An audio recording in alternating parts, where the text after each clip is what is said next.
예, 안녕하십니까. 여러분들의 백만장자입니다. 사랑합니다, 여러분.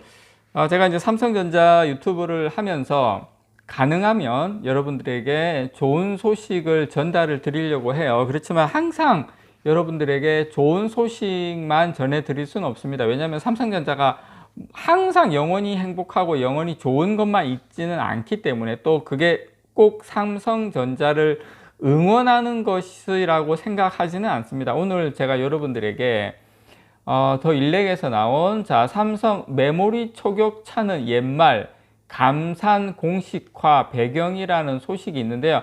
물론 제가 이 내용을 다 동의하는 건 아닙니다. 동의하는 건 아니지만 분명히 참고할 만한 내용은 있다라고 판단을 하고요. 또 제가 여러분들에게 지금 감산 시기와 맞물려서 이 소식은 여러분들께서 정보 차원에서라도 좀 알 필요가 있다라고 저는 여러분께 생각을 좀 드려서 제가 이 영상을 좀 준비를 했습니다.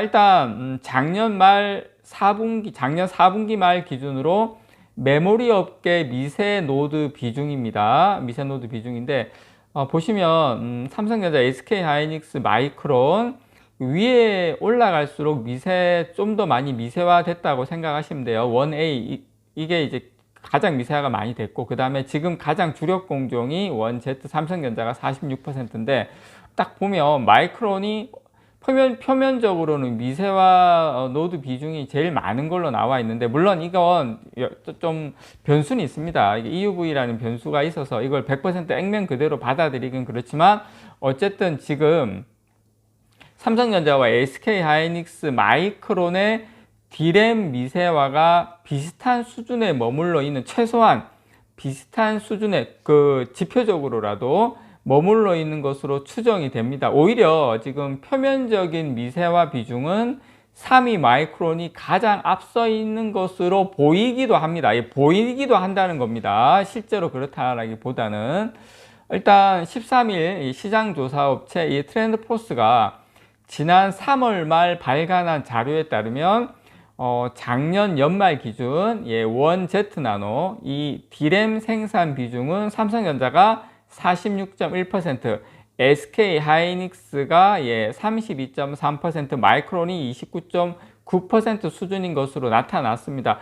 1Z보다 미세한 선폭의 이 1A 이 D램 생산 비중은 삼성전자가 5.7%, SK하이닉스가 20.8%, 마이크론이 45.9% 수준이에요. 거의 마이크론 50%죠, 거의. 그래서 미세화 정도는 웨이퍼 한 장에서 뽑아낼 수 있는 칩 수를 결정을 합니다. 참고로. 그래서 미세 공정 비중이 높을수록 웨이퍼 한 장당 더 많은 칩을 생산할 수 있죠. 이것 때문에 원가 경쟁력 기본 지표로도 활용이 됩니다. 다만 여러분, 생산 과정에서 다양한 변수가 있는 데다 공급 업체별로 기술 로드를 정하는 기준이 각각 달라요. 이게 상당히 중요하죠. 그래서 기술 로드 비중이 이 절대적 원가 경쟁력 지표라고 얘기하기는 힘들긴 하지만 지금 모든 메모리 반도체 주력 노드가 현재 1Z 수준에 머물러 있고, 원가 경쟁력을 갖추는 게 과거 대비 더디다는 건 지금 전반적 흐름상 맞는 얘기입니다. 마이크론하고 SK하이닉스와 함께 1위 삼성전자도 지난 1분기 메모리 사업에서 대규모 적자를 기록을 했죠. 7일날 1분기 잠정실적 발표 때는 참고 자료를 내고 삼성전자가 의미 있는 수준까지 메모리 생산량을 하향 조정하고 있다면서 감산을 공식화했습니다. 삼성전자가 이 감산을 공식화한 거는 거의 엄청나게 오래전 일이죠. 오래전 이래서 지금 이제 삼성전자가 이렇게 지금 이야기를 했는데, 지금 이 부분에 대해서 D램 원가를 낮추는 속도가 더뎌졌기 때문으로 지금 이야기가 나오는 것도 있습니다. 삼성이 빠르게 치고 나가지 못하는 사이에 후발주자들이 쫓아오면서 불황에 모두가 분기 수조 원 단위 적자를 내는 상황까지 왔다고 보는데요. 이 EUV 극자외선 공정 도입이라는 비싼 수업료를 삼성이 빠르게 치른 영향도 있다. 그래서 삼성이 공정을 빨리빨리 넘어가지 못한 부분도 있고, 오히려 EUV 공정이라는 지금 비싼 수업료를 삼성이 좀 더 빠르게 치르다 보니까 이게 원가에서 상당 부분 많이 차지하다 보니까 적자가 좀 빨리 나오는 거 아니냐, 뭐 이런 이야기가 지금 분분한데, 저는 좀 후자 쪽이 개인적으로 좀 더 가깝다고 생각을 합니다. 삼성전자는 이 원Z의 1개 마스크, 그 다음에 원A 노드에 지금 4개에서 5개 마스크를 EUV 공정으로 참고로 처리를 하고 있습니다. 그리고 SK하이닉스는 원A D램 생산에서 1개 마스크에 EUV를 지금 이제 적용하기 시작을 했어요. 마이크론 같은 경우에는 2024년에 제가 알고 있기로 원C 노드 D램부터 EUV를 활용을 합니다. 아직까지 마이크론 같은 경우에 불화르곤이죠. 그러다 보니까 공정을 빨리빨리 넘어가서 지금 저 상황까지 갈 수 있었던 건데, 마이크론의 원A D램 비중이 높은 이유도 이 EUV 도입 없이 바로 이 멀티 패터닝 공정을 그대로 활용했기 때문이라고 저는 생각을 합니다. 그래서 과거에는 삼성과 후발주자 간 1년에서 많게는 1년 6개월 가량의 원가 격차가 있었어요. 그러나 이제 지금은 아무도 그 격차를 인정하지는 않습니다. 인정하지는 않고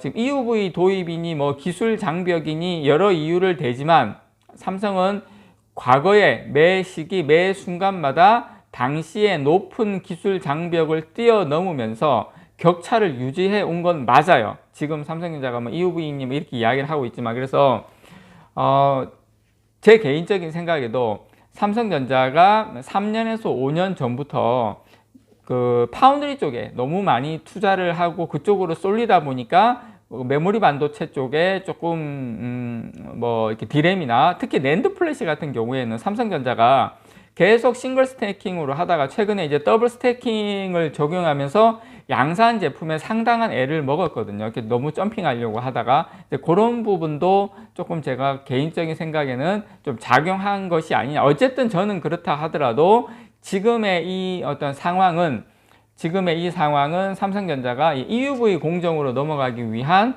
하나의 진통 과정이다라고 아직까지는 저는 개인적으로 그렇게 생각을 합니다.